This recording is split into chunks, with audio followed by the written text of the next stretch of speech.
people. The idea that the Jews have become masters of their fate, the idea that the Jews are acting like any other force in history, using diplomatic, economic, military means to pursue realpolitik goals, this idea still grates on the consciousness of wide swaths of peoples and civilizations. The only proper place for Jews in the consciousness of so many is as people who receive, people to whom something is given, people to whom compassion is shown.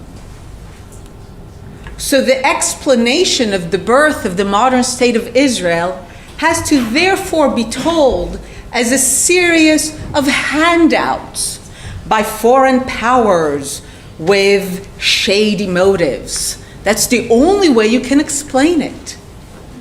So you need to say that Britain gave it over, right? And then you have a campaign for Britain to apologize.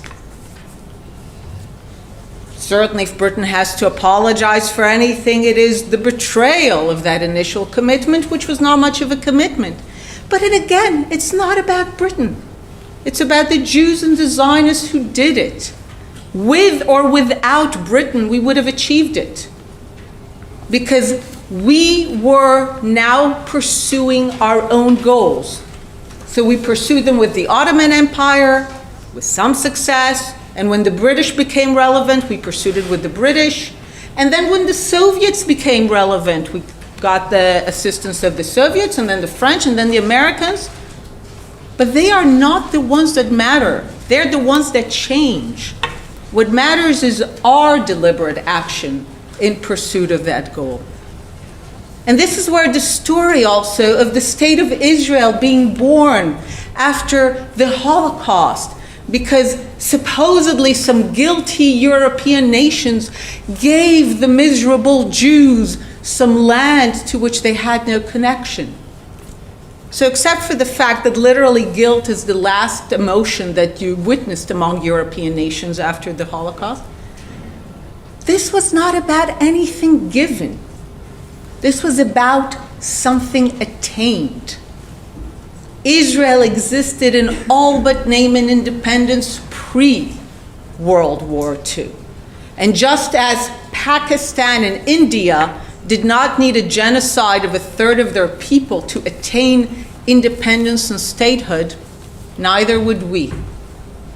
We would have come into existence finally thanks to the dissolution of the British Empire. It is said that 4 empires had to disappear for the Jewish people to finally exercise their self-determination. Most peoples had to wait for 1 empire to disappear. We had to wait out 4. We had to wait the Austro-Hungarian Empire disappearing so that along with all its peoples, the Jewish people can finally name themselves as a people worthy of self-determination. For the Russian Empire to disappear, for us to be free of them. For the Ottoman Empire to disappear so that we could return to our land. And finally, for the British Empire to disappear so that we would no longer depend on anyone to open or close our gates to our people.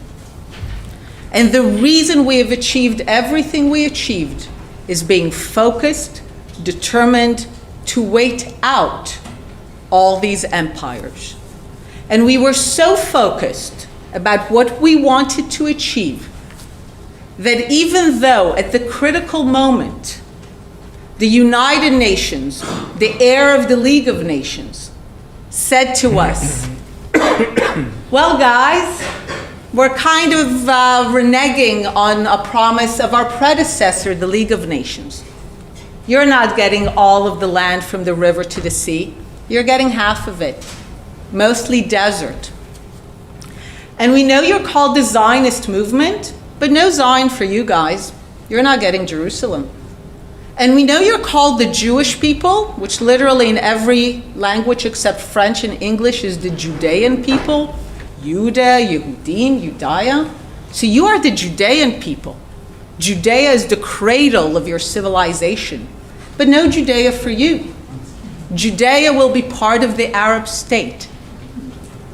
So the Zionist leadership gets an offer, a proposal, a support, non-binding, an idea that says you can have the mastery of your fate, but without any of the lands, the areas that symbolize your culture and civilization, in only half of what was promised. And in one of the most remarkable moments, the Zionist leadership says yes. And it says yes because from 1897 to 1948 and on, it was focused, it was determined on the most important thing for the Jewish people, that we are finally masters of our fate, done entrusting who we are, how we operate, to the kindness, and mostly not so kindness, of strangers. So on this centennial, I do repeat, thank you, Lord Balfour, but we'll take it from here.